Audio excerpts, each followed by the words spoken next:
All right. Time is 5:15 p.m. Tuesday, October 3rd of 2023. I'm going to call the Economic Development Committee meeting to order. We have a quorum of members present. The first agenda item for consideration is the approval of minutes from August 1st, 2023. Does anyone have any updates or corrections? Can I get a motion to approve those minutes? I'll move to approve. Okay. Alder Henke, a second. Alder Lukens, seconded. Any other discussion? Nope. All those in favor say aye. Aye. Aye. Aye. Opposed? All right. Minutes have been approved. Item number 2 is discussion and possible action on Second Amendment to the Banter Development Agreement at 1520 Elm Street, which is formerly 201 North 17th Avenue.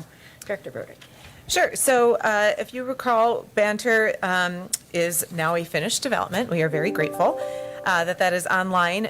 So this Second Amendment to the development agreement really just adjusts the project description. So the original project description was just multifamily. It did not contemplate any hotel or short-term use. This project description in the Second Amendment now expands that to multifamily, short-term rentals, and hotel rooms in any combination as determined by the developer to better serve the developer's target market by offering more extensive short-term housing solutions to businesses, individuals traveling and transitioning within the community, et cetera.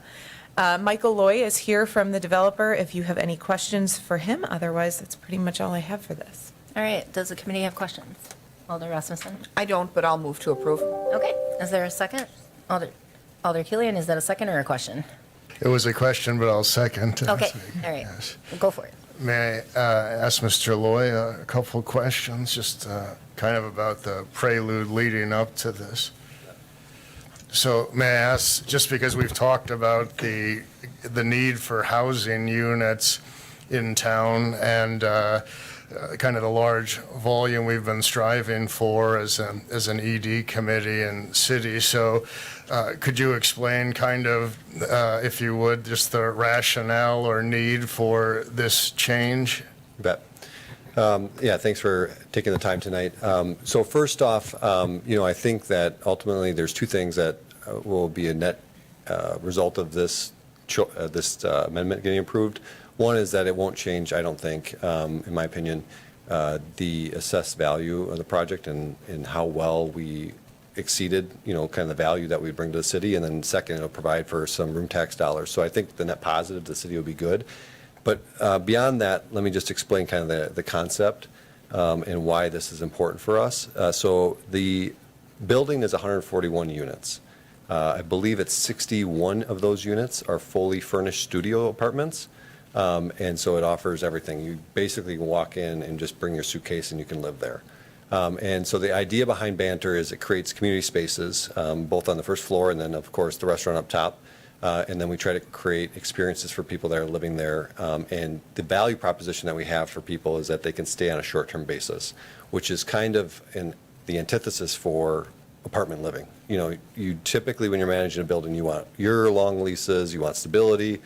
This is completely opposite of that because that's what we're offering to the community is people the opportunity to transition from their homes or transition to the community and not be locked into a full year-long lease. We will gladly take year-long leases. We will gladly lease the entire building up with year-long leases. But that's not what I think we're trying to get to our market. And so, right now we would be completely full if we were all long-term leases. But we've had short-term leases that are, 1 month, 3 months, 6 months, whatever the person needs. And so we work with that flexibility. And with that, we've worked with a lot of employers in the area to focus on, they've got new executives or new people moving to the community that haven't yet found a house or want to come to the community and get an experience. They may be here on a short-term employment stay.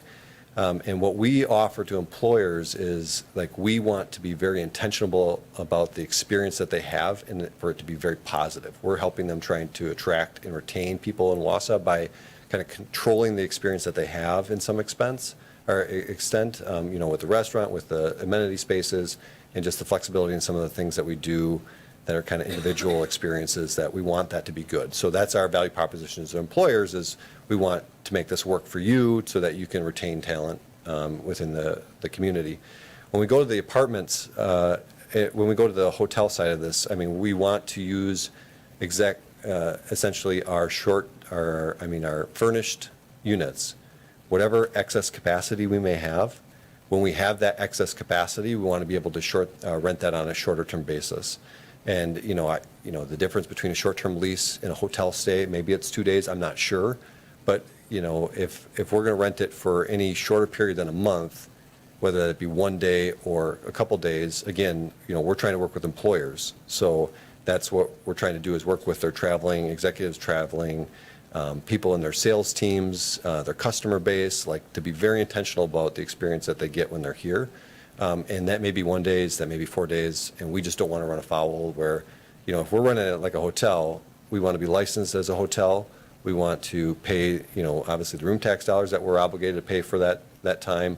But we want the flexibility to use our excess capacity in an even shorter way than, a month per se. So that's the idea behind it. And again, just to reiterate, I mean, our goal is stability. So, if we'd rather have a 1 month than a hotel stay, a 3 month than a 1 month, but we're trying to work with and be flexible with people to help them transition in and within the community better. That makes a lot of sense, and it sounds positive. I think when I had initially asked, I just wanted to get the background in case it was a barometer that the kind of market would bear a certain number of units additional, but it sounds like this is just a need you're targeting that you've identified and satisfied. It sounds positive for the community, so has my support. So thank you for that information. Thank you. Any additional? Alder Henke. I will just say, when I moved to town, 2010, so market was still at the bottom. I think the shortest lease I could find was 6 months or a year, and my wife and I were ready to move out of there in 2 months.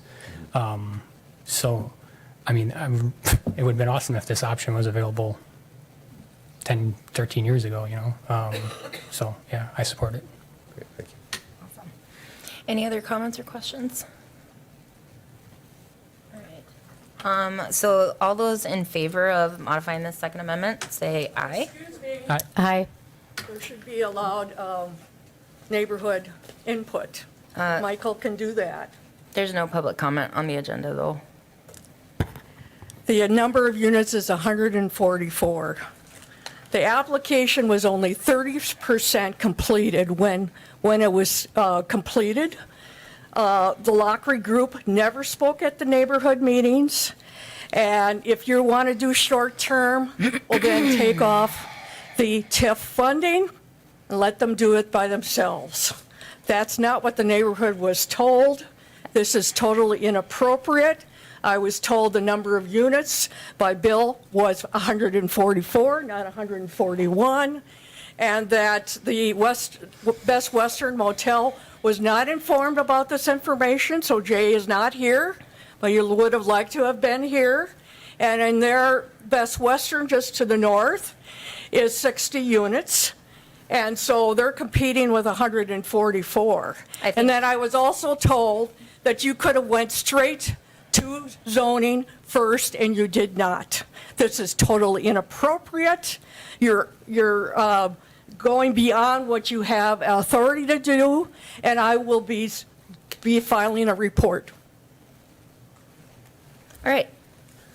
Any other comment? All those in favor? Oh, yes. Madam Chair. Alder Killian. Mr. Loy, just given some of the concerns stated from the citizen, would it be terribly inconvenient if there was time to have neighborhood input or for others to be informed as to be part of the process, if it wasn't a terribly long extension of time frame? Yeah, I mean, we're happy to do whatever gets us to the objective. And so if that's what you want us to do, we'll do that. We do have a relationship with the gentleman from the Best Western right there. And so, we can certainly And talk no with them. objections have been stated to you? No. I will also add that this does need to go through Plan Commission for an SIP amendment, and that will happen later this month, I believe the third Tuesday in October, which I don't have the date off the top of my head, but that is another opportunity. Ms. Brodick, given what was stated tonight by the citizen, Ms. Ryan, would it be possible to make sure if there is a relevant neighborhood group in the vicinity that they're aware? I think a concern was voiced that perhaps they, may not be aware if such a group exists. I'm not sure if there is an active group. That is a commercial corridor in that area, so I'm not positive about the neighborhood group, but we can certainly look into that. Yes, I would I can take request that that, into consideration. that be done in the spirit of kind of public participation. I run the Whirly group. I run the Whirly group every month. No one has ever shown up. You've never told me that, and I asked them numerous times. That's Alder incorrect. Rasmussen. Thank you. You know, in the spirit of workforce development, which is what we want to do, what they're trying to do here exactly dovetails with that. And I can't imagine why we would then bottleneck the process. I mean, this certainly complies with the use of that building. It complies with the, the fabric of that area. And so, if it needs to go to plan for a plan amendment, fine. But, I think, given the task that this committee has to develop the community, increase tax base, generate new dollars, develop workforce, get people to want to be in Wausau and live here, if they have a unit that hits the market that caters to traveling executives, traveling employees, that traveling nurses, I mean, there is a large market for that within our industrial and healthcare sector, and I think that we would be remiss to stand in the way of that. And so I hope that we go ahead and vote on this and then keep that process moving along. And that then follows a series of public meetings, and if neighbors want to attend, attend, right? I mean, they're open sessions. Alder Lukens. Thank you. I was going to say essentially the same. I do see that there would be a need for the short term, as Alder Hanke spoke, and I think, we've heard over and over and over from business owners that this is needed, that we have a need for housing for employees in this area. And if there are follow-up meetings with Plan Commission and others, that would be a time that residents could also speak up, right? So that if we vote to approve and move on, then there are other opportunities, correct? Because it doesn't, okay, that would be my, that would be my preference to go ahead. I plan to vote for this, and then there will be other opportunities for neighbors to speak up. Thank you. Awesome. I Just think want to we're let you going know to that continue to go Marriott voting. has been doing So all those in business favor? housing for years and expanding it. And when I moved here back in 1998, I rented on a month-to-month basis before I bought a home. I did. So there are other opportunities. You are taking away long-term affordable housing for the sake of the Stevens Point's investor, and you're prettier than Raleigh. All right, so as I was stating, can we vote? So all those in favor say aye. Aye. Aye. Opposed? No! All in favor. Thank you. All right, on to the next item, number 3. Low-income housing tax credit LIHTC presentation. Director Brodick. Sure. So we are very happy to have Caitlin Conan, I believe. Please tell me if I mispronounced your name. Here from Baker Tilly. I watched a presentation that Caitlin gave at the Home for Everyone conference a couple months ago, and was super impressed with her knowledge of low-income housing tax credit and WIDA. And so she has been gracious enough to be here today to explain how low-income housing tax credits work, the process, things that WIDA takes into consideration. And so I will let Caitlin take it from here. Hi guys, thanks for having me tonight. I'm sorry I couldn't be there with you in person. Caitlin, Yeah. can I interrupt for just a second? Do you want me to bring up your presentation? Or are you planning on bringing it up? I am planning on bringing it up if it'll let me share. So I am going to go ahead and, let's see here, let's make sure. Sorry, I probably should have. I tested this before, but not with WebEx. So let me move that over there and then hit share content. Screen one. Okay. I think you guys can see what looks like a PowerPoint, correct? Bear with me for just 1 second while I get it up on another computer here. Okay.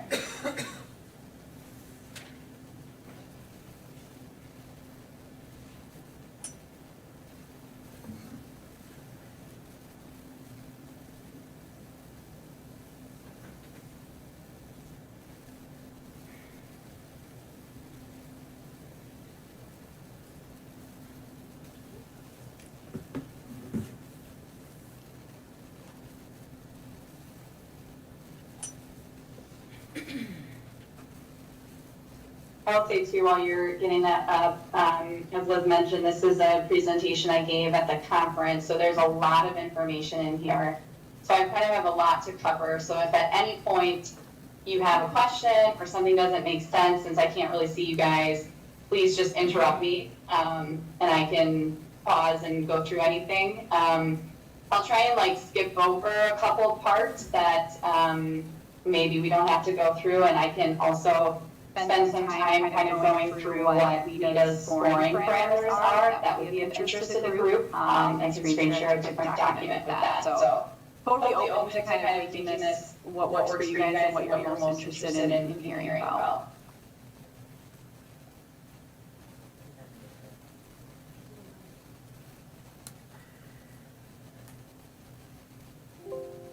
Are you guys able to see the presentation yet? Yes, we are good to go now. You're good to go, okay. So I'm Caitlin Canine, it's a very weird pronunciation, but I've been with Baker Tilly for 8 years now, and have done tax credits the whole time, and have worked in Wisconsin that whole time as well. So I'm very, very familiar with the program. So just, background, it was created in 1986. Before that time, there was a really big focus on kind of the higher end of the market, rather than the middle to lower end of rental unit. And so this program really came about to encourage private investment to build new or rehab existing rental housing specifically designed to meet that lower to middle income range folks. You might hear it referred to a number of different ways in the industry. A lot of people say LIHTC, tax credits, Section 42, which is the code that governs it in the IRS code. So all of it means the same thing, the low-income housing tax credit program. It's been really successful. It started out as a demonstration program, but was permanent in 1993. It's really been supported on both sides of the aisle. So it's been, really popular, produces really reliable housing. It's very safe. There's a really low risk of recapture, and it's serving the intended population, which again is that low to middle income range. And you can kind of layer other things with it, like rental assistance through project-based vouchers. I work with a lot of housing authorities as well, so public housing and converting out of the public housing program into Section 8 through grant. All of that can be layered with tax credits as well. So what exactly is it? The credit reduces the federal income tax liability to an entity. So therefore, it's valuable to that entity. So they are going to pay today for the benefit of having a reduced tax liability over a 10-year period. So this is huge because an investor then provides an influx of cash equity into the project rather than the developer in exchange for a reduction of their tax liability. So by having such a large influx of equity, the project doesn't need to take on as much traditional debt like a permanent loan. So with a lower permanent mortgage, the payment can be lower, which means that you can charge lower rents, which is essentially the essence of the program, to serve lower to moderate income individuals. Make sense so far? I know I go fast, so. So who does it serve? It's for households that are at the area median income. So income and rent maximums are set annually by HUD, by county. For this year, they just came out in May, and last year we saw significant increases. This year there was a modest increase as well. But the IRS says that under the tax credit program, you have a couple of options. You either have to serve 20% of your units at a 50% AMI or below, or 40% of your units at a 60% AMI or below. And you have to make one of these two elections and commit to it for the entire period of the compliance period. There was a newer election that came out recently within the last few years called income averaging, where the average AMI, again, area median income, of all the units has to be at a 60% AMI or below. So this will allow you to take or offer some higher AMI brackets, such as a 70% or 80% AMI, as long as your average balance is to 60%.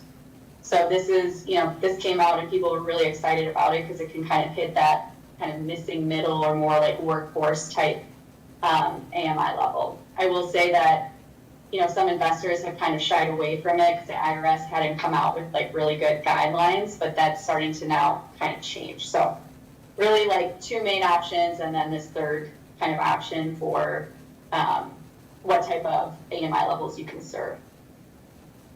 So your project can be 100% affordable. So if you have 50 units, all 50 could be at a 60% AMI or below, or you could introduce some market rate units. And by doing that, it determines your applicable fraction, which is really important when calculating your tax credit amount. This fraction is the percentage of low income units to the total number of units. Or you also have to do a separate calculation that looks at the low income square footage to the total square footage. You have to use whichever is lower. And this will become a little bit more clear when I put an example, like with the actual map and an example in a little bit. But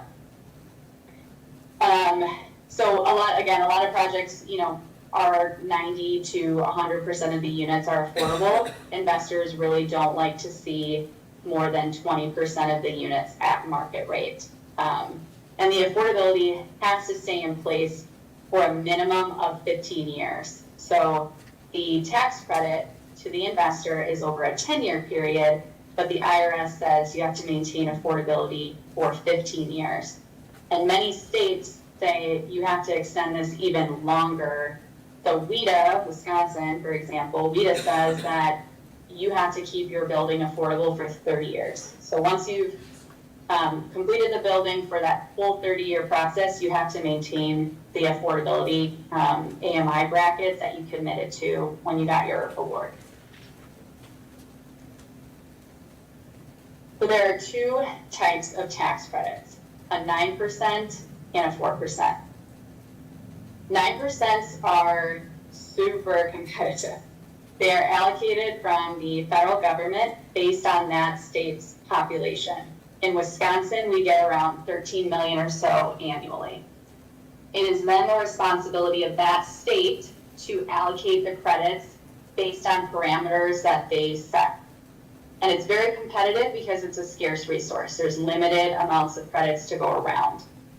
But it's also the most powerful type of credit, 9%, higher than 4%. And again, I'll kind of get into that with the math in a second here. But the other type is a 4% credit. And this amount is tied to a state's tax-exempt bond volume cap authority. So typically in most states, you can apply for 4% credits at any time. And generally states have more volume caps, so it's typically not competitive.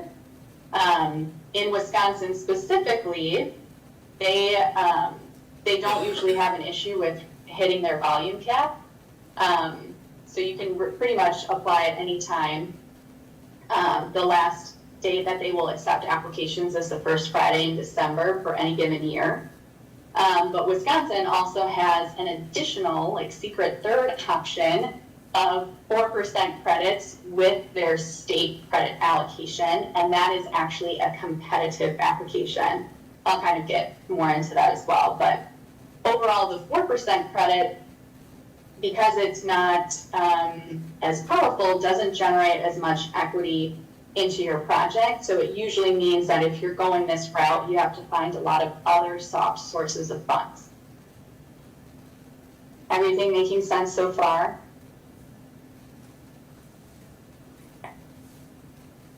Seriously, stop me if you guys have any questions. So here's how it works. So this is a tax credit project that I worked on actually in Marinette several years ago. It was a new construction project, a 45 unit, considered, Marinette was considered rural. So I'm going to go through kind of how the credits are calculated and how much equity we can generate from the credits. So total development cost of the project was $10.1 million. You can see that number there at the top. This includes the cost to build the building, all of your soft costs, you're paying your architect, you're paying your attorneys, you're paying all your financing fees, developer fee, all that good stuff. So that's all what's included there. But now we need to determine our eligible basis. So the IRS says that there's certain items that cannot be included in the basis of generating tax credits. So this includes things like land, any marketing costs you have. It includes reserves like replacement reserves or an operating reserve. All of those costs cannot be included in calculating the tax credit. Costs that can be included is pretty much everything else. Anything associated with a depreciating asset. So construction costs, architect fees, your third-party reports, developer fee, all of that can be included in basis. If you charge a tenant for anything outside of rent, whatever you charge for cannot be included in basis. So for example, if you said, hey, we are going to charge for garages. Let's say we have garages at our property. We're going to charge $35 a unit to tenants to rent a garage space. That means that the cost to build the garages cannot be included in basis. So without giving you a full breakdown of the total development cost of this project, trust me when I say that of the $10.1 million costs, only $9.1 million of it is eligible. So that's the amount that we can generate our credit based off of. Then, with the 9% credit, we are actually eligible for kind of a boost. And so that boost could either come from being located in a qualified census tract or a discretionary boost that WIDA will provide. So WIDA actually has guidelines about what types of projects they will give boost to. And at the time we submitted this application, they were giving a 20% boost to rural projects. So now that means that I get to take my 9.1 million of eligible costs and apply a 20% increase to it. So I went from having 9.1 to now I have 10.9 million of eligible costs. Now we get into that applicable fraction that I kind of mentioned earlier. So again, the IRS says, programs designed for low-income persons, but if you have any market rate units, you simply cannot include those units in the calculation of credits.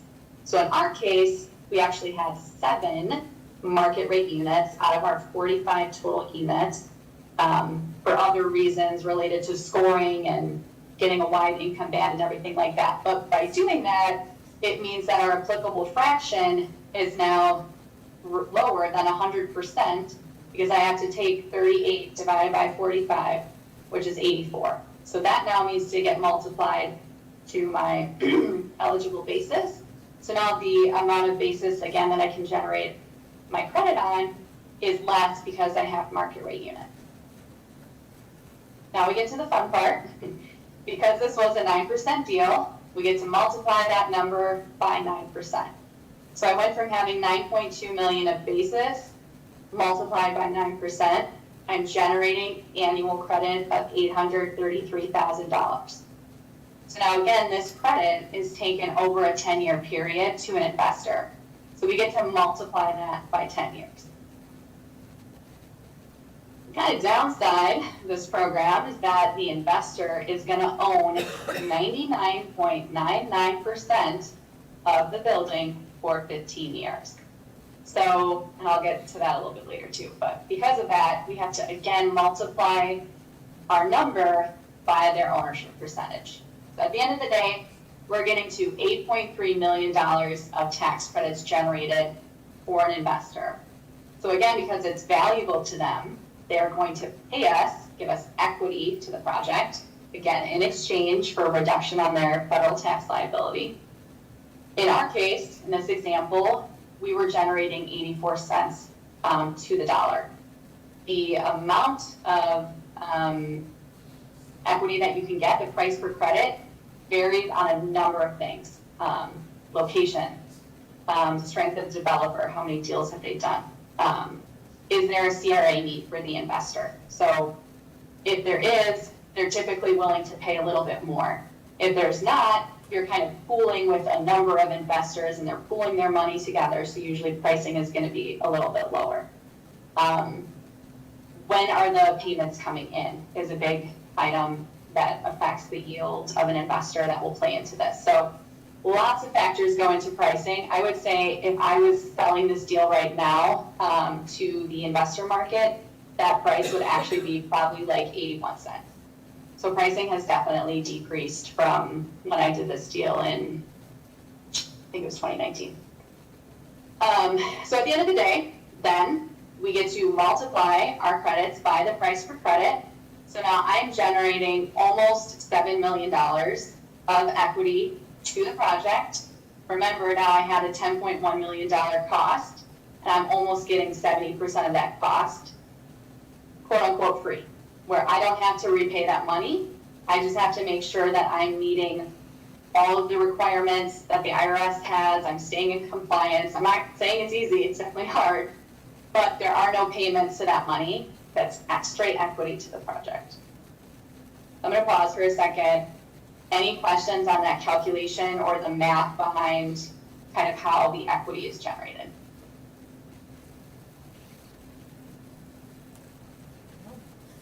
I think we're good. Thank you very much.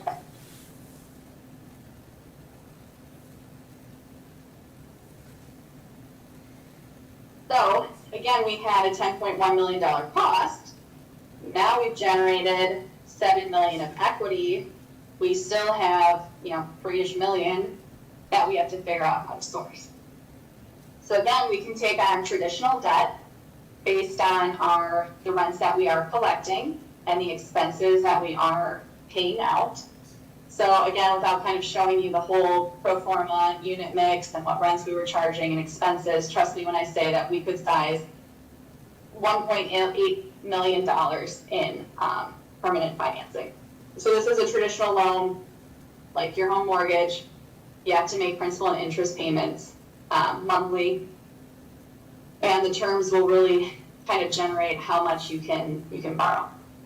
So once we add that into the mix, we still have a gap of almost $4 million that we have to solve. So how can we solve that gap? Well, there are a number of sources available. Each have their own parameters. I'm sure you guys are familiar with a lot of these, home and CDBG funds. Federal Home Loan Bank of Chicago has an AHP, Affordable Housing Program, that they fund annually. That is a competitive application as well, but can provide up to $1 million in a grant-like structure. Again, same thing, you don't have to repay those funds as long as you maintain all the compliance for 15 years. There have been some new resources that have come out lately with Inflation Reduction Act with solar and using solar credits. There's TIF. Then there's other things besides sources that you can do to kind of eliminate your gap. So can you look at value engineering your building and reduce your construction costs? Can you go out to market and get better first mortgage terms? Maybe you can get a 40-year amortization versus, say, WIDA's at a 35-year am right now. Can you add vouchers to your project, which would increase the amount of income that you're getting so that you could size more debt? So there's a number of things that I work with on a daily basis of helping developers figure out how to make their deals feasible to try to solve these gaps. kind of when all else fails, the last amount that you could use to plug your numbers is deferred developer fee.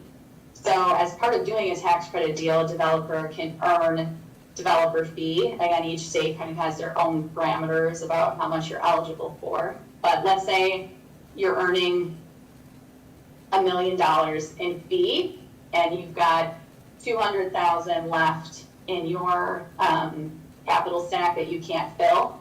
You can defer 200,000 of your $1 million fee, such that 800,000 of that fee would be paid out in installments during the construction process, and the remaining 200,000 would be paid out over an X number of year period based on available cash flow. So you receive your income, you pay all your expenses, you pay your permanent loan. Anything that's left over in the waterfall, you can pay yourself until you've recouped that $200,000. Obviously, most developers want to have a $0 deferred developer fee, but as of late, with just what's going on, higher construction costs, rising interest rates, it's not unexpected to see a 40 to 50% deferred developer fee in a project. I will say that investors get really nervous seeing anything higher than like 65%. So back to my example in Marinette, we actually went for home funds through DOA. We received an allocation of AHP funds through Federal Home Loan Bank of Chicago, and we covered the rest through deferred developer fee. So that is how we sourced that $10.1 million project using 9% credits. So to just kind of illustrate the difference between having a project that's 100% affordable or having a project that has some market rate units, I'm using the same exact example, but now I'm saying, hey, instead of 7 units are going to be market rate, how about all 45 units are affordable? So again, we start with 10.1 million of cost. Our eligible basis is the same. We still get that discretionary boost, but now I can multiply all of that by 100% versus the 84. So I'm not losing any credits because I have full affordability. Again, I'm going to multiply by 9%. I get my credit amount annually. That's taken over a 10-year period, multiplied by the investor's percentage of 99.99%, multiplied by our 84% pricing. So you can see I went from $6.9 million to now 8.2. So I went from having 70% of my cost covered to a little over 81% of my cost. Let's see if just kidding. I thought I had another little screenshot there. But basically then, by doing that, I can eliminate some of those soft sources that I showed in the example before, and significantly eliminate or reduce my deferred developer fee. So this sadly would never happen because WIDA has something called credit usage. And that's something I'll get into when I talk a little bit more about WIDA. But basically, they want to do as many deals as possible. So they say, yeah, you might be eligible for, in this case, $986,000 of annual credit, but if you can take less, I'm going to give you more points on your application, and you have to figure out how to source the rest. So typically, you're not going to see these types of numbers in a deal where it's covering such a high amount of the cost, specifically in Wisconsin. Then to illustrate the power of the 9% credit over a 4%, again, I'm going to use the same example, but now I'm going to switch it out to be a 4% non-competitive application. So again, I've got $10.1 million of cost. My eligible basis is 9.1. At a 4%, the IRS says you cannot give out discretionary boosts, but thankfully I'm located in a QCT, so I'm eligible for a 30% boost being located in a QCT. I'm going to keep the applicable fraction at 100% and say all of our units are affordable. But now instead of multiplying by 9%, I can only multiply by 4%. So now I'm at only $475,000 of credit annually. And remember, our first example was $833,000, and the previous example was $986,000. This is significantly lower. Again, I have to follow the same math. I have to multiply by 10 years, multiply by the owner's or the investor's percentage, multiplied by pricing. So now I'm only generating 3.9 million of equity, which is 39% of the cost. So now I have a $4.4 million gap. It's quadrupled. So now I have to try to figure out how to source that gap. So that's why, you know, the 9% are really, really, really competitive, because obviously you don't have to find as many soft sources of funds, and it's a lot trickier to make a 4% project work. Any questions on that or the difference between the two? We do have a question. I don't have a question on the calculations or anything, but would we be able to get a copy of this afterward? Because I would find it very helpful. I do have this in a PDF that I can share with Liz, and she can share with you guys. Or Liz, you might already have it. I can't remember. I was going to say, I think Shannon said she has it, so she can just Shannon email has it out. okay. Thank Yes, absolutely. Okay. I think, tell me if you guys, so I have a series of slides on, you know, kind of who the players are, what they do, kind of how things work. Is that of interest to kind of talk through, or do you want me to kind of more so go through Wisconsin's program specifically? Yeah, it looks like. Wisconsin more specifically, please. Wisconsin more specifically? Okay. I think the one slide that I might just cover beforehand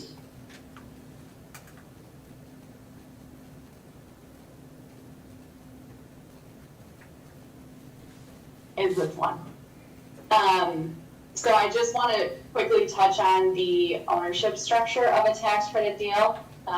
So typically the structure is either a limited partnership or a limited liability company. So that is the overall owner. And then it's made up of two entities. So the limited partner is going to be that investor. So that's typically a bank or an insurance carrier company. You know, others that are investing in tax credits, they're going to form that limited partnership entity. And again, they're going to own 99.99% of the project. And the remaining 0.01% is owned by the general partner. And then that entity is made up of the developer. So maybe there's two developers, there's a developer and a co-developer, maybe there's a developer and a housing authority. So the developer, general partner, they own 0.01%.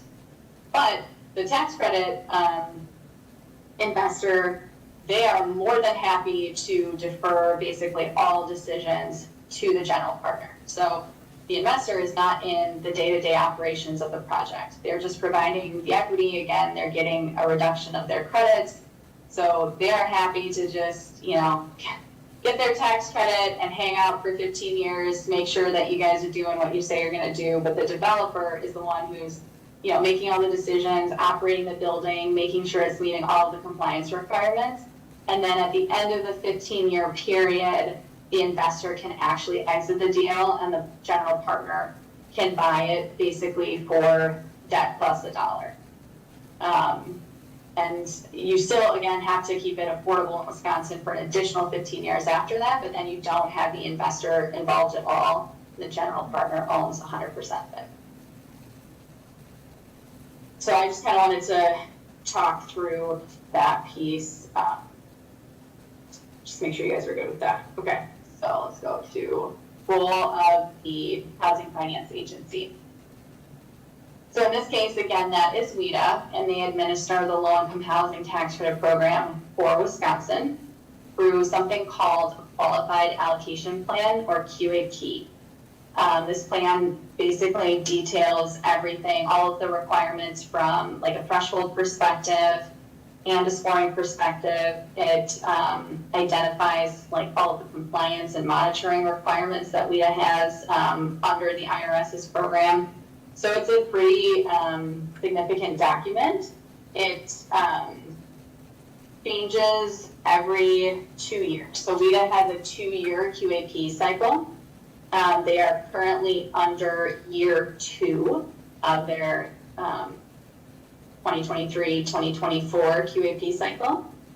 So this upcoming summer, probably like June, July, they'll probably release a draft of the 2025-2026 QAP.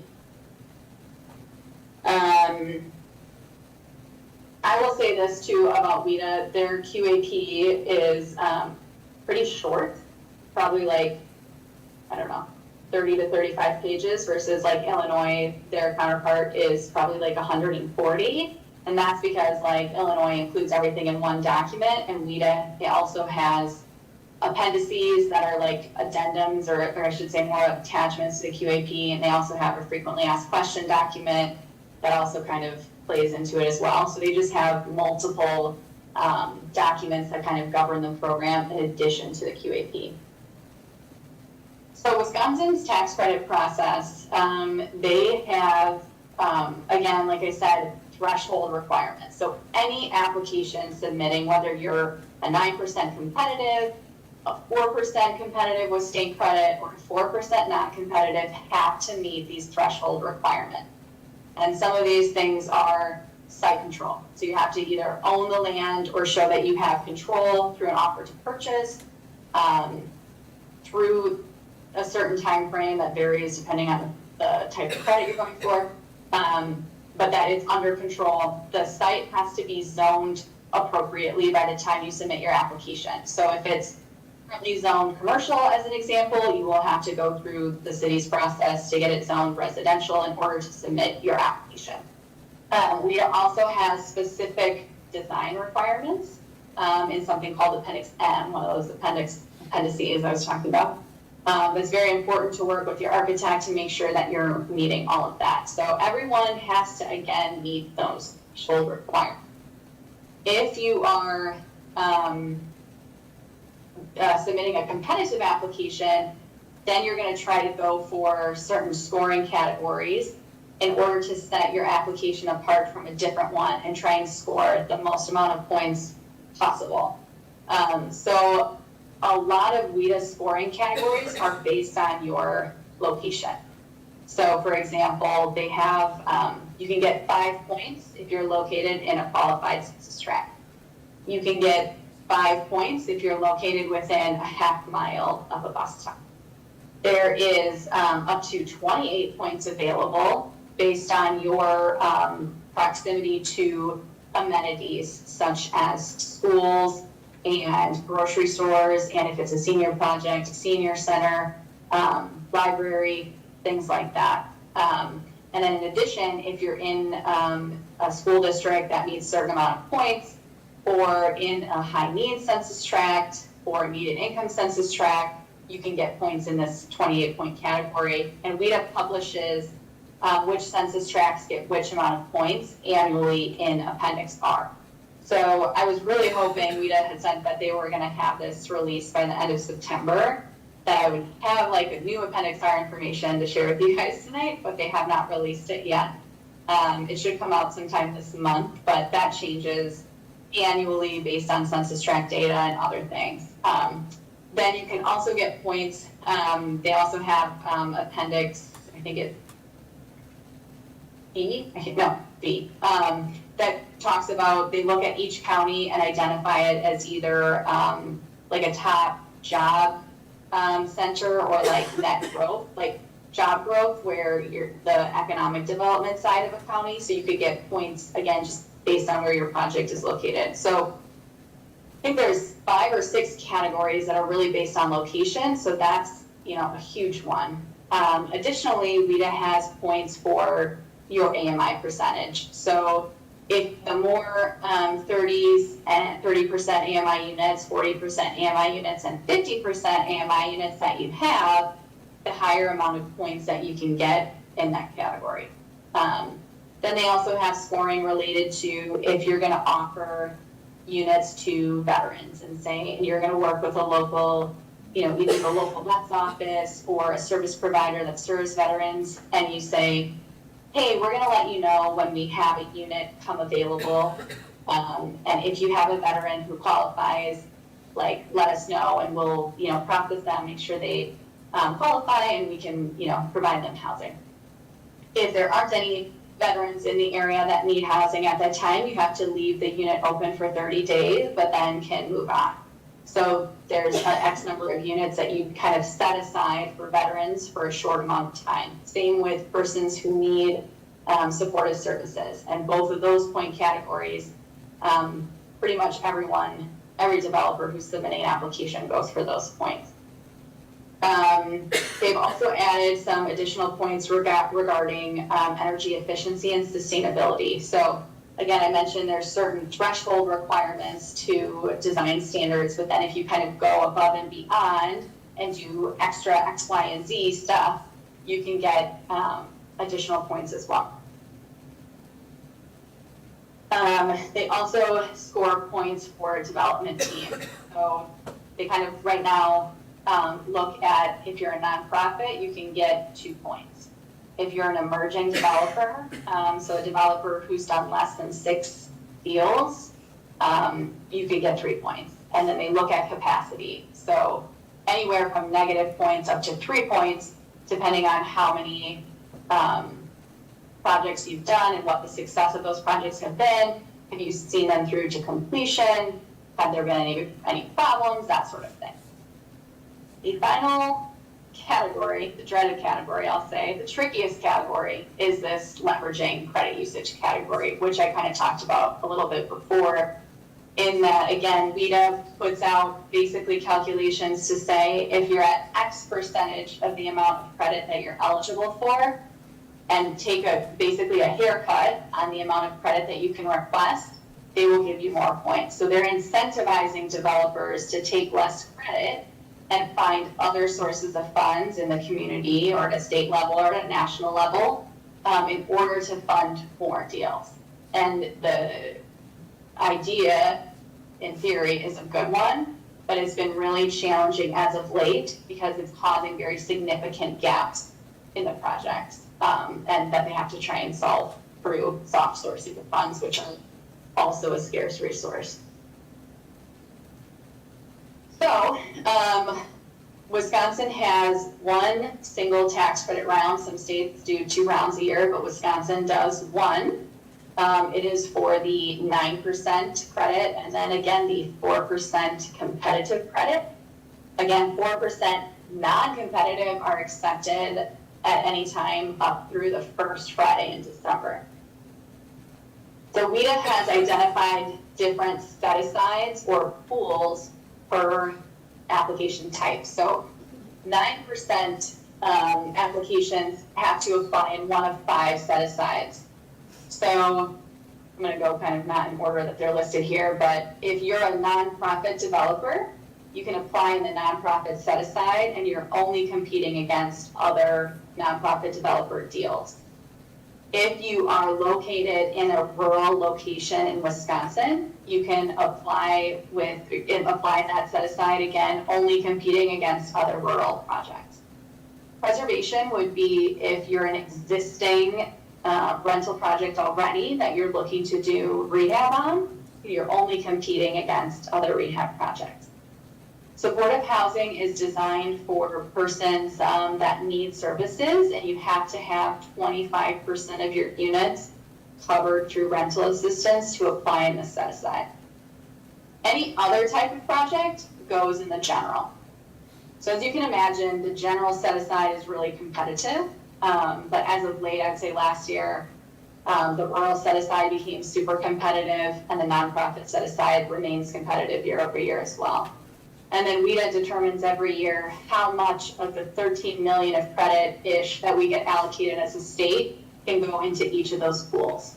So the IRS has a requirement, at least 10% has to go into the nonprofit set-aside, and then WIDA can determine if they want to allocate more.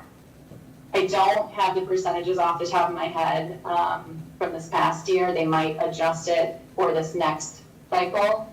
But it helps, like, you know, if you're like my Marinette project, you know, you're a rural project, you're not competing against a Milwaukee deal, say. We would apply in the rural set-aside, so then it makes it a little bit easier, and then the scoring is slightly different between each of the set-asides as well.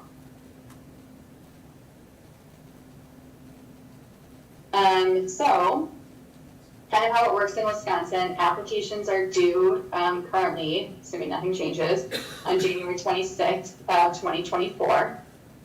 They take 3 to 4-ish months to review applications and make determinations. So last year, applications were due January 27th of 2023, and we found out, I think, the first week of May. So I would imagine that WIDA will probably make award announcements April or May of 2024. Then once you receive your allocation, WIDA will issue you a tax credit reservation letter. So basically an approval letter saying this is how much credit that you're eligible for and that we are going to award you. And then it's a hard work to put the application together, but then it's even harder once you get the award. Now you got to do a lot of stuff. So now you got to go and line up all of your partners. You have to get your investor and your lender, and you might have to apply for all those other soft sources of funds.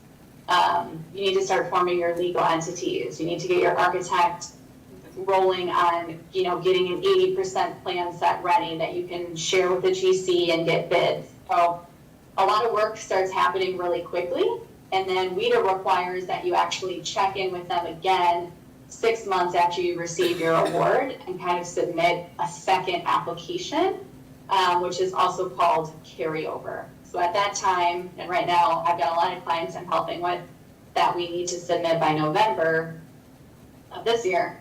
At that time, you're going to tell WIDA, hey, here's my investor partner, here's my lender, I've got all these sources committed, I form my legal entities, and they'll review it and say, yep, you're good to go, and we're going to issue you a carryover agreement, which essentially carries over your credits from one year to the next.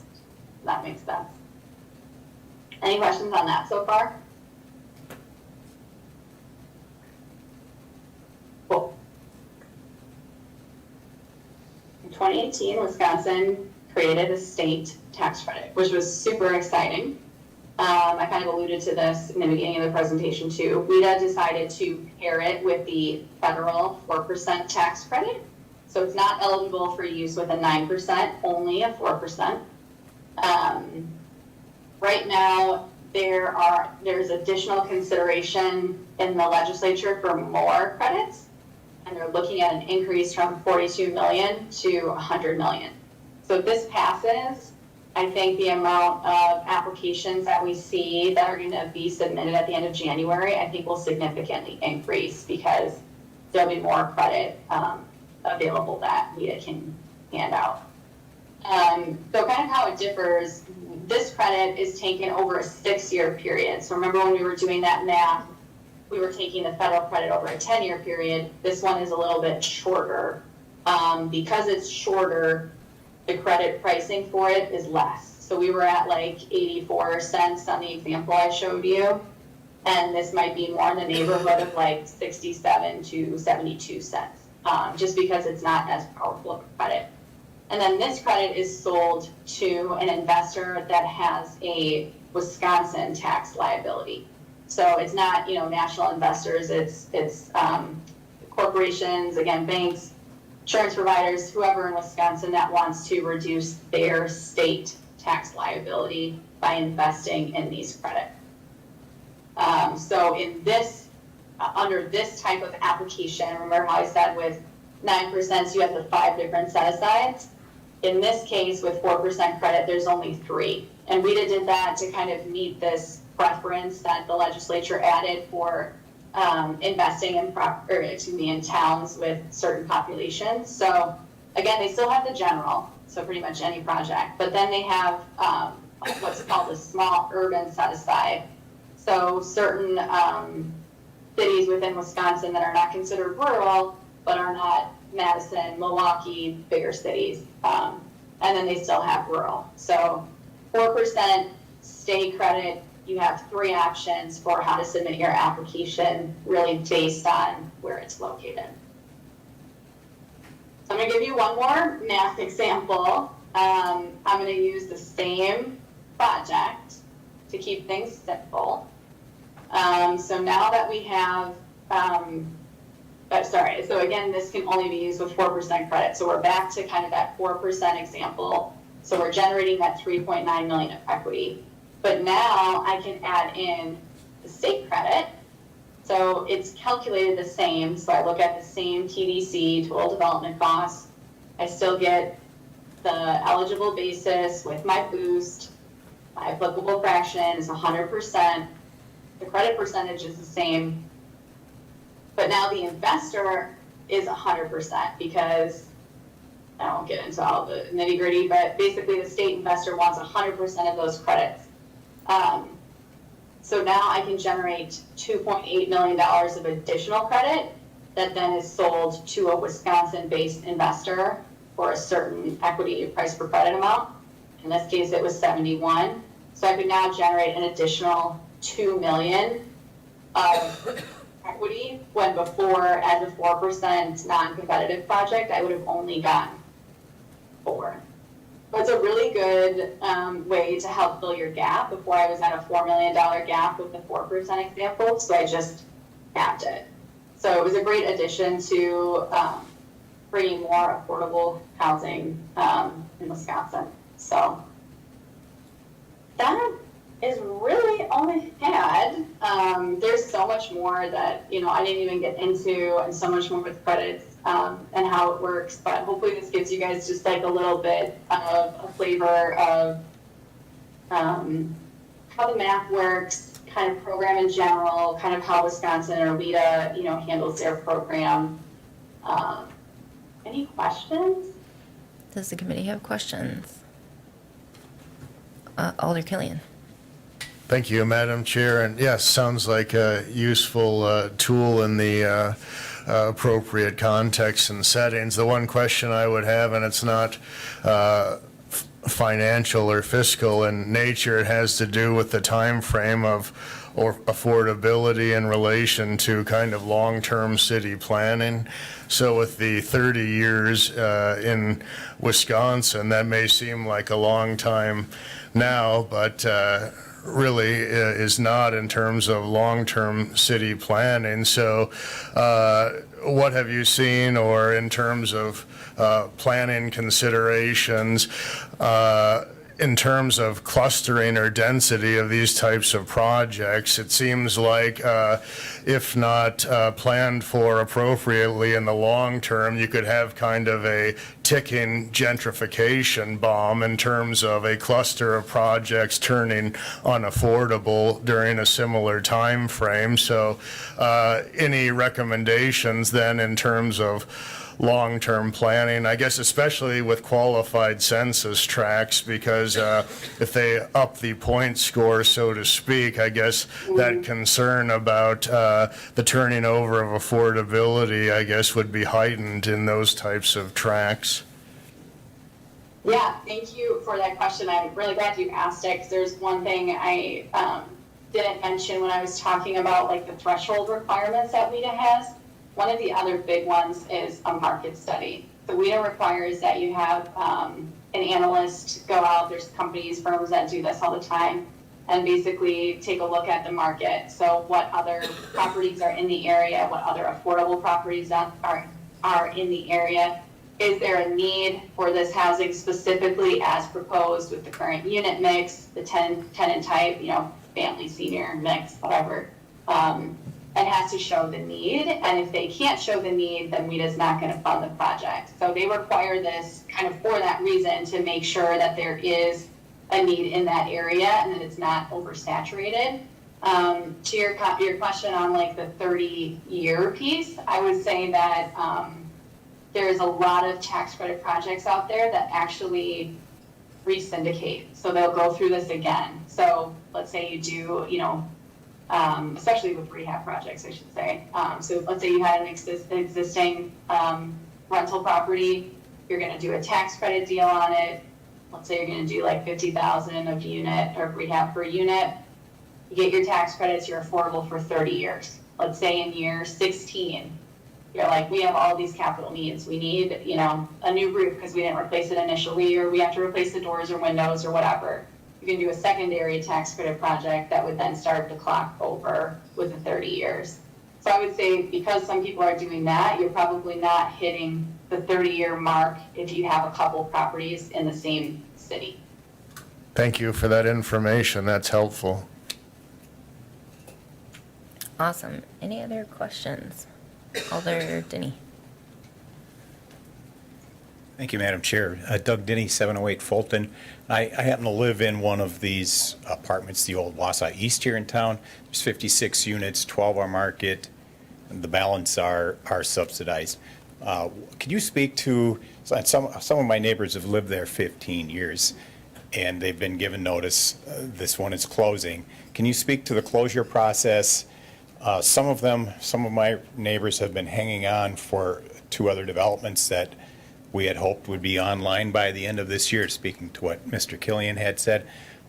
And those have been bumped a year, so they may be sitting with a gap, not exactly having a place to go. Can you talk to their options and what that notice process is for them to be essentially moved out of their homes? Thank you.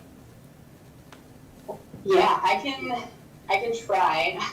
I will say that I am not a management agent, so I would definitely defer that question to someone who kind of lives and breathes the compliance aspect of it on a daily basis. But what I do know is that we have to meet Uniform Relocation Act. So there would be, certain requirements in terms of notifying tenants. It's at least 30 days. It might be 60 or 90. I don't know, so don't quote me on that. But I can say that, yes, they would have to receive proper notice. I'm curious, though, when you say that it's closing, I know you sat back down, but is it ending its affordability cycle, or is it being sold, or kind of what's the situation with the building itself? It was under a 15-year Section 42 project, and it has met that 15 years. It has been sold to a new owner who is now raising rents and converting them to market rate, essentially raising rents to market rate. And some of them are still there and getting the benefit of the discount. I believe the new owner has extended that, and that's the part I'm not familiar with, but I believe they have until the end of this year before there really is any more grace period for them. Yeah. Unfortunately, with a tax credit project, if there isn't any additional affordability requirement, after the 15-year period, they could go to market rate. Which is just, adding to the problem and the increased need of affordable housing in the area. And that's why WIDA has added their extra affordability requirement of the additional 15 years to try to maintain affordability for longer. I will say, I've seen cities do that as well. Like the city of Madison has an affordability component as well if you're asking for city of Madison funds that further extends on their buildings. So I don't know what the situation is. It sounds like you're saying they're at the end of the 15-year compliance. I would say, in theory, they should have another 15 years from WIDA. But for those who, if that's not the case and they are going to go mark up to market and tenants can't afford rents, then yeah, unfortunately, it would be looking to another tax credit property in the area or other affordability. I know another affordability options, another big hot button word maybe you've heard of is NOAA. It stands for naturally occurring affordable housing. And so I know there's developers out there as well that are trying to seek out these properties that, maybe landlords have kept things affordable, haven't increased rents, and are trying to kind of scoop them up to keep them affordable and do a tax credit deal so that affordability can be maintained, so that properties like that aren't sold to a market rate developer who's just going to significantly increase rent. Hopefully that answered Thank the you. question. Thank you. Any other questions from the committee? All right, thank you so much for your time today and taking to explain. Yes, yeah. Thank you guys. I feel like I went really fast, so hopefully I didn't bore everyone. I know there's a lot of stuff in here and I just scratched the surface, but definitely, look at the slides. If you have any questions, please reach out to me. If you have any developers who are approaching you guys about doing tax credit deals in the city of Wausau, and you guys, want to figure out how you could help or kind of what the process is or anything like that, or if you want us to verify a site and how it scores from a WIA standpoint, totally happy to do that. So, Thank you so much, Caitlin. We appreciate it. thank you guys. Have a good evening. I'm gonna log off and hopefully watch the Brewers get a victory tonight. We'll see. Nice. All right, you. sounds good. Thanks. Thank you guys. Bye. Bye. All right, moving on to the next agenda item, we have development project updates. So, Yeah, so we wanted to just take the opportunity with a shorter agenda today to update you on some projects because we have, even though we don't have a lot coming to committee, there is a lot of work going on in the background.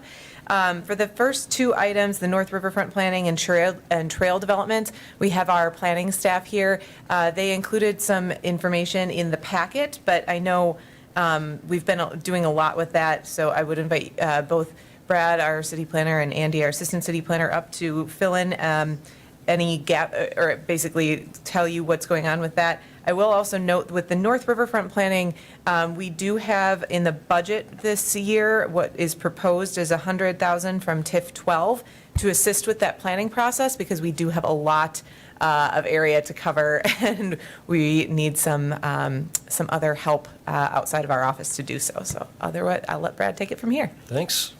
Stole most of my thunder, but that's okay. Shannon, if you could go to the very last page, maybe we'll start with that one. And we're talking about the North Riverfront. That's just something that we've been calling it internally and elsewhere, but we're really looking at Bridge Street to the north, all the way up to the County Materials or former County Materials property.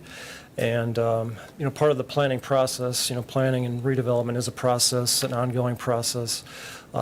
And part of that has been strategic property acquisitions, County Materials, Dive Point Scuba, and so forth. So with that, we are looking at infrastructure improvements, extending the trail, which Andy and I will talk about in a bit, but also the extension of River Drive to sort of set the stage for the long-term redevelopment of this area. It is going to be a long-term project, but we do think that the time is right now in 2024 to take a broader look at the area and, what do we really want the riverfront to be? How do we want to connect it to the neighborhood around it?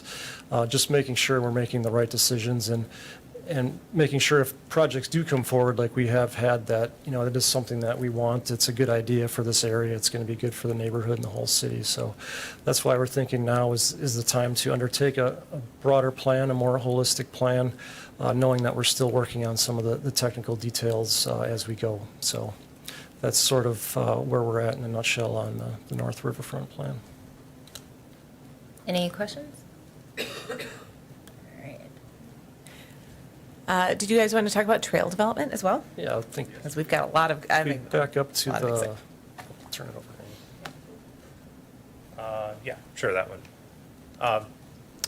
Right, so as Brad mentioned with the acquisition of the County Materials property, extending the River Edge Trail on the east side north of Winton Street, where it currently ends, is now very much a possibility. So you'll see on that image there, the blue line is the proposed trail extension, and it would go north along the river.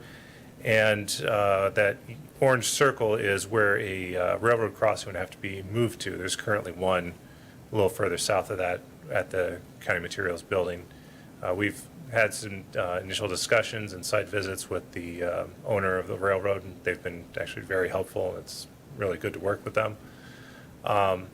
So that's something we have a Rattler designing a crossing there, and then we'll be able to take that to the office for the commissioner of the railroad, state office that would have to approve that crossing. Once that's approved or given approval of that, then you'd have a crossing into Gilbert Park, which is really just that skinny park along 6th Street there. In which case you could then extend the sidewalk, make it a little bit wider, all the way up to kind of the driveway where the boat ramp is, kind of a natural trailhead. That would represent the northern end of the River Edge Trail on the east side, and would, for most purposes, for the easy stuff, complete the east side of the river. And this would add 0.6 miles. You'd have in total about 3 miles from Gilbert Park down to Oak Park, with only one road crossing. And this is in a TID, so there is that funding available. It was given $250,000 by the Room Tax Commission, which is one of the first times they've done that. And this is also, as I'll speak about in just a minute, is also something we're seeking foundation support for. Shannon, if you want to go to the next one. So the other section we're looking at is connecting Thomas Street around the Colby and Colby property by the river, and then around the wastewater treatment and DPW site when it comes out onto Adolph Street. This is something where, again, we're just kind of striking while the iron's hot. And last year, or was it earlier this year? It was this year. Colby and Colby signed off on the easement on their property. And then once you get past their property, it's all city-owned property all the way around to Adolph Street. There's currently a access trail around the outside of the fence on the DPW site. We had a bike ped, had a little walking tour there earlier this year. And then once you're on Adolph Street, we would direct them on street with signage down to DC Evers Park. And I'll just make a point that the dashed line there for the on-street route is just a temporary route. It's basically, I picked it because it's closest to the river, but that's something that we would have the Bike Ped Committee kind of take a look at, and also get some community input on that as far as how exactly to route down to DC Evers Park. But so this one is not within a TID, and it did not meet the threshold for the CIP process. So we've taken this out to our local foundations. We've gotten some very good feedback already. I have 3 applications that are just about ready to go, be submitted in the next couple of days. And we did receive $50,000 from the Community Foundation so far. This segment in total for the paved portion is about $470,000. It's roughly the same amount for the other section as well. So we are looking to, reduce the amount that is required by the city budget to take on for building these, and we're hopeful to get these built next year, both of them. I'll stop. Awesome. Any questions about the trail? Yeah, Alder Killian. Thank you, Madam Chair, and thank you for that information. And, I think certainly the trails have been in the works, different parts of it for probably decades now. And respectfully, when it first started, some of it may have been kind of a bourgeois endeavor of sorts in terms of some upper echelon power players and their visions. But now we're seeing that the trail, it's going to be going through some diverse working class areas like on the southwest side and so forth. And I think what would be really neat with economic development is to kind of see some synergistic integration kind of with the lives of the residents there. So, obviously there's the green component of walking and biking to work, but some economically they may just not have cars. So how do we use the trails as kind of connecting points for transportation in terms of work, groceries, that type of thing, but also maybe some neighborhood meetings in these areas where the trails will will be going. I think we've seen in a variety of endeavors or efforts, some of them successful, some of them abortive, that whenever there's a sense of kind of ownership and community involvement, there tends to be more buy-in. So I think it could be really positive as these trails expand to kind of realize they're connecting different neighborhoods, and there may be different needs and desires in the neighborhoods, and just kind of get the neighborhoods involved and see how we could kind of synergistically connect things. I think it provides kind of a neat opportunity. So thank you. I think we'll have Alder Killian write the copy for that. Any other? Okay, awesome. Thank you so much for those updates. The next one on the list is Swiderski Riverfront, Sterling. Sure. So actually, I will have Randy Pfeifrick, our Economic Development Manager, talk about this because he has been the point person and should get all the credit for this is moving along quite well. We just had a meeting about it today. So he can give you an update on where we're at with this. Thank you, Director Brodick. So we're just talking about trail update and River Life Trail and how do we take a trail from good to great. It's adding amenities and development along there. What we were just talking about today, we had a meeting with REI as well as Swiderski team talking about how their project will interface with that trail. That's something that they're working on as part of their site planning process. So next Tuesday, you'll see the general development plan from Swiderski come forward to council. That's their next step in the timeline. From there, they'll be bringing back the specific site plan in November. Everything is on track for their property conveyance at the end of the year. I think December 29th is our date within the development agreement on that.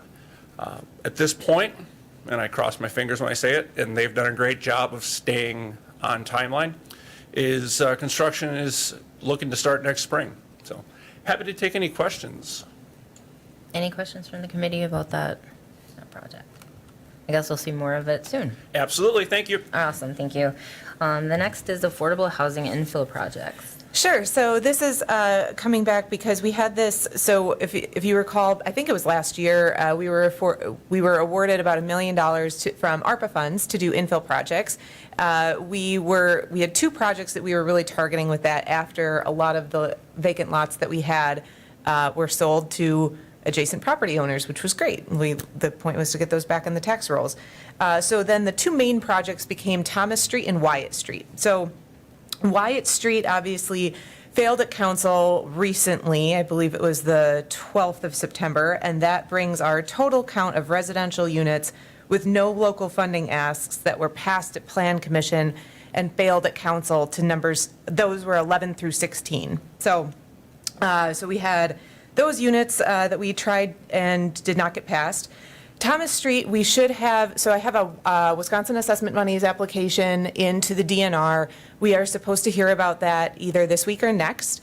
So we have fingers crossed that those monies would allow us to survey the sites as particular parcels, because as of right now, we only have, I think, like a broad survey, environmental survey done on that area. So we are very hopeful that that would move forward. We've also been working with an architect simultaneously to design, I think we have 5 designs right now based on the visual preference survey results that we got earlier this year. We are working on finding a date to bring those back to the neighborhood and anticipate that being in probably late November. Basically, when we bring those back, we again will have the 2 neighborhood meetings with accessibility, including Hmong and Spanish translation, child care on site, and refreshments, and basically get input based on the designs that our architect put together based on community input. So, fingers crossed that all of that keeps moving forward as well. But as of right now, knock on wood, we are on track with time. And then I can take the next one as well. Sure. Unless there are any questions. Any questions about those? I have one question on that. Now, with Wyatt Street, when we awarded those ARPA funds, there's obviously a narrow spend-down window. Yes. Those funds have to be committed by next year and then spent down. Now, given the fact that the council chose to scuttle that project, those funds are going to need to be reallocated or repurposed. If that project is not coming back in some different form, then I think the Finance Committee is going to have to take another look at what it's going to do with those ARPA dollars, because they have a list of projects that are sitting with a pin in them not approved because, we were emphasizing low-income housing. Now, when that project at Wyatt Street failed, that was a clear signal that we did not value that project. That was a project we asked for, and when it came to the council, they said, no, we don't want that, over the objections of a few neighbors. So, that said, I think if we're not going to get that money spent down, then we need to take steps to return it to finance and let them re-spend it. Because this was all part of a larger infill project, we can either reallocate that to Thomas Street, or we are working on finding a way to bring that back in a different area. So it's, or like a revamped version for a new neighborhood. So we are still working on it, and I believe Tammy will be, she may be submitting a request to finance in the near future. Well, the concern I have is that we have these narrow timelines, and what happens is no matter how much time and effort you put into those projects, even though they're recommended for approval by finance, when they get to council, they are not clearing. And so that problem is, and it should be sending a clear signal to the community that the number of living units that we have failed to approve in the last 2 years is escalating. That's alarming to me. And so, when we ask people to create affordable units and then we fail to execute, we can't have a situation where every time a project comes forward that we asked for, every time 3 neighbors stand up and complain, we're going to vote no. And so that's the pickle that we found ourselves in. And so if we know that the council is not going to pass these projects, or we can reasonably assume they're not, then I think we need to stop and find a different use for the ARPA. So, I think it's important to, in a timely fashion, if we know this stuff isn't going to fly and that we're not going to bring forward real action from what we've been talking about, in this committee, we emphasize housing development. And when we get to council, the brick wall goes up. So if that's going to keep happening, finance can find all kinds of other things to spend that money on. Yeah, and we are being cognizant of that. Like I said, if we need to, we can reallocate to Thomas Street. With the council votes have failed on rezones, and the Thomas Street project does not need a rezone because what we're proposing are single-family houses. So, again, fingers crossed on that one. We have done this in the past with federal funds where we have not been able to, I think it was CARES funds, that we weren't able to utilize all of the funding that we were given. And we realized that with, I think, about 90 to 120 days left for the spending requirement. So we did preemptively return that to the state of Wisconsin because we would rather have it spent in the state than go back to a national pot. So it is something that our Community Development Division is keeping an eye on and will not let that. And that's my concern. I'm not interested in sending ARPA back to Washington. And so we have a half a dozen worthy projects that we will pull the trigger on if this doesn't fly. So, thank you. Thank you.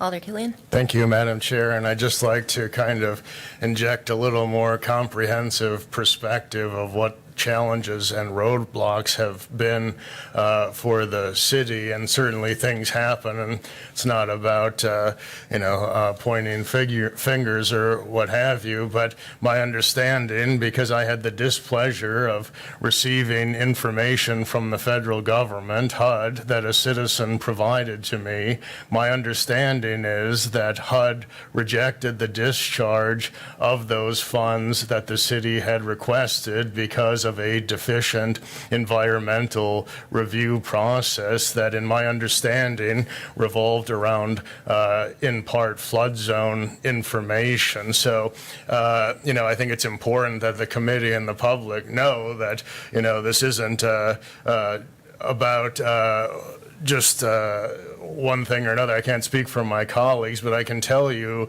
when it's brought to my attention, I can't speak to mindsets and what happened with these applications, but when I am provided information from HUD or another federal agency that indicates that the information provided on a federal application is either inaccurate or false, that is going to send up a big red flag for me as a representative. And I will point out that on the that southwest side area, there has been a sequence of problems over the years with federal funds and associated requirements. We remember in 2012, under the Tipple administration, they got a letter for Thomas Street from the DOT and the Highway Administration violating what our presenter told us tonight was the Uniform Act on Relocation. We had this issue on Wyatt with HUD and a deficient environmental review. There have been challenges with getting certain language notification requirements. In that same area, there was the exceedance of authority by certain staff members in City Hall with putting certain locations back on the table in exceedance of authority from the City Council. So I wanted to point out very objectively and in a fact-based manner that there have been a cluster of objective problems, probably half of them relate to federal funding and requirements. So to my colleagues' kind of points about maybe we should make some changes, one change I would recommend for the city is make sure you follow federal requirements when there's federal funding involved, and if there is an application, make sure the environmental review is not deficient and that the information is not inaccurate or false, and I think we'd get a lot further that way. Thank you. If I may, I don't have Ms. Stratz's memo in front of me, but I do know that when she got that information from HUD, she did correct it, and it was, the corrected version was resubmitted to HUD. That was not to my understanding, not the crux of the failure at council. Well, I think part of that understanding would be incorrect, Ms. Brodick, because I voted on that, and when information is brought to me that indicates that either inaccurate or false information was provided on a federal application, that's going to cause a big wrench in the process for me, so I'd rather not see that again. Thank you. All right, on to the last development project update. I believe West Side Battery and then the Gorman Affordable Housing Multifamily. Yeah, so one and the same. Gorman, as you know, won their tax credits for West Side Battery, I believe. But, I should know this with this tax credit presentation. I think they were 4%. Anyway, they won those earlier this year. We have been working through a series of environmental issues relating to the noise mitigation from the railroad. So Gorman's architect needs to submit a plan for their mitigation of sound. And then we have some appraisals, I believe they're doing an appraisal on a parcel across the street that if we are able to help them acquire that would allow parking for an additional 4 units in that affordable family housing project. So we are still hopeful that we would be able to get that development agreement in front of you yet this year, because that is their planning option on that parcel terminates at the end of this year. If we aren't able to get that development agreement, we'll need to extend that planning option. But my understanding with their LIHTC credits is that they need that development agreement done this year. So we will be Any working on questions that. about that? All right, so that moves us on to our 5th item on the agenda, the adjournment. Do I have a motion to adjourn? Alder Killian, Alder Lukens, a second. All those in favor, say aye. Aye. Aye. Opposed? Motion's adjourned.